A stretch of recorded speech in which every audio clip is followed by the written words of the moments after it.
Hello, it's Trisha here from So Totally Trisha. What I'm going to show you today is how to quilt using the curve of one of the parts of my block.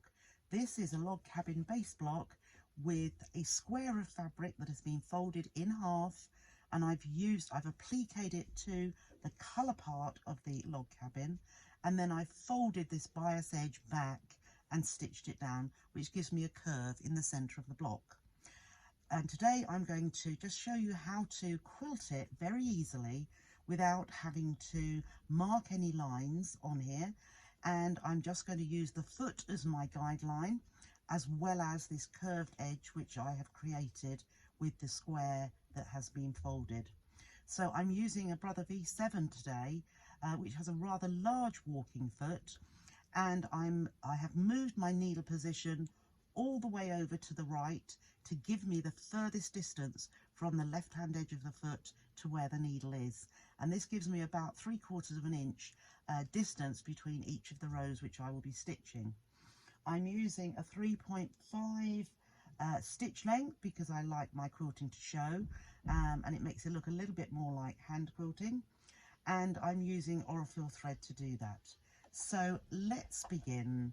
So I'll put my foot down, and all the time I'm looking at the left hand edge of that curve and following it round, and then when I reach, I'm just taking that round, when I reach this seam line here, I'm just continuing the curve, and my needle is now in that seam line. I'm now going to pivot the needle, and I'm going to carry on looking for this curve, and again I'm going to follow the next curve. Now you notice that I didn't start right on a point, because I'm going to, when I finish, I'm going to end up joining where I started. So again, I've hit that seam line, and I'm going to pivot, and I've just got the foot at the angle so that it comes down and meets the next curve of my folded square. So again, let's just go around here, and I'm working towards that seam line so that I know where to stop.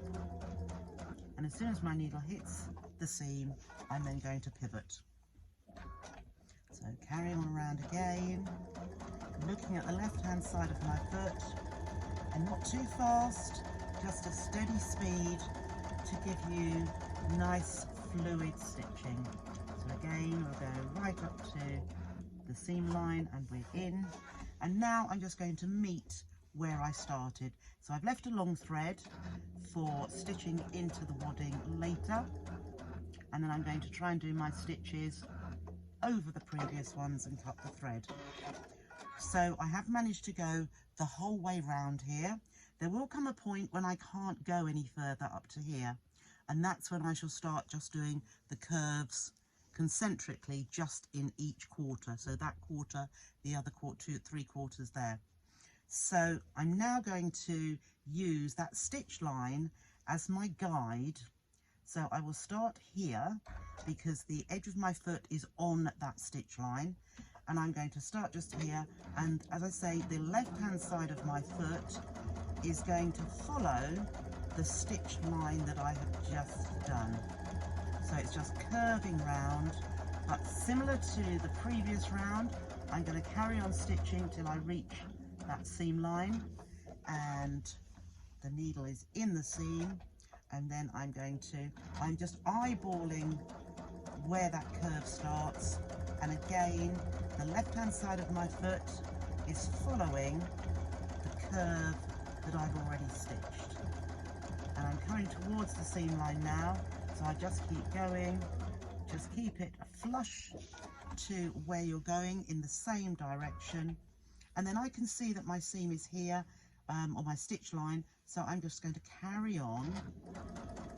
Although I'm stitching as it is in the dark, I've now joined the stitch line which I've already done, and following that around again.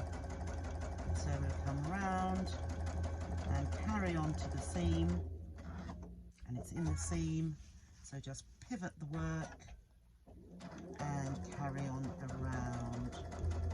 very therapeutic, and as I say, there's no marking of the fabric involved, but I'm just using the lines, the guides that I already have stitched in place, as in the seam lines. There we are. So now I'm coming to join. So there's my piece of thread.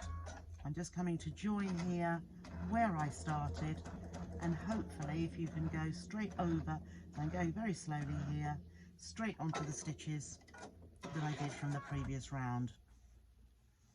So move that stitch out of the way, and then I'm going to, this will be just my last round. So again, there's my second round. I've got the left hand side of my foot, move that thread out of the way, just, oh, keeps pinging up, that's it, and we will start again. And I think what we'll notice this time is that we may just reach a seam as I come here. So as I'm coming around, there we are. So I have just reached that very edge of my block. So I know now I won't be able to do any continuous diamonds, if you like, the squares on point, because I have no room left. Now, if you're very lucky, as I have been there, it is actually finishing in the same point at the edge of my block. So if your seam lines, if your quilting is concentric and keeping the same distance between each row of stitching, this is what you will find. But when we come to the very edge, it is going to go into that seam line. So I have just gone slightly over on that one, but it is all eyeballing, so not too bad. So again, we're just going, following that previous stitch line, the previous quilting, until we get to this point along the seam line here. And I think this one is going to hit pretty well. One more stitch, one more, and we're right on the edge of the block, which is perfect. So I'm just coming back now to where we started, and you can see how it really doesn't take very long at all. So nice and slowly as we come up to that first row of stitching, and there we are.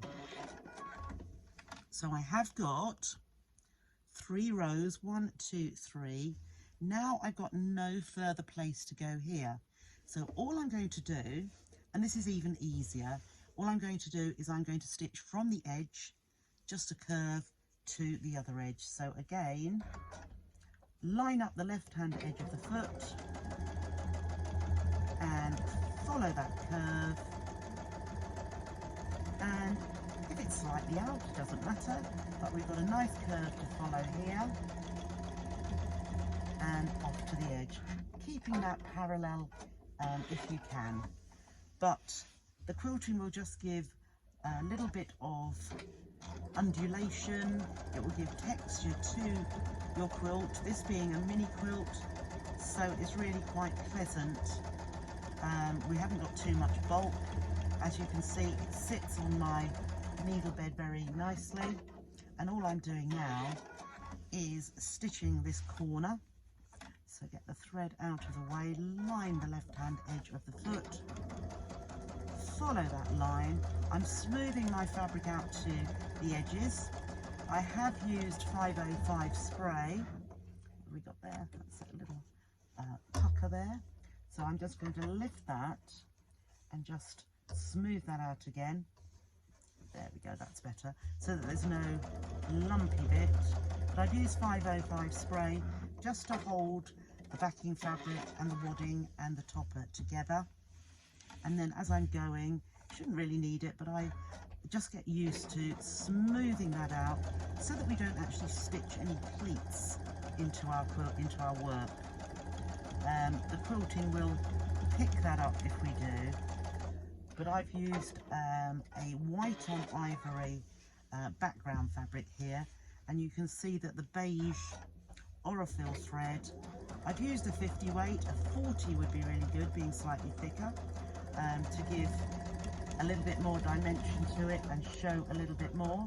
But because I've used a slightly darker thread than my background fabric, it's showing up really nicely. So just push that out a little bit, pop your needle down.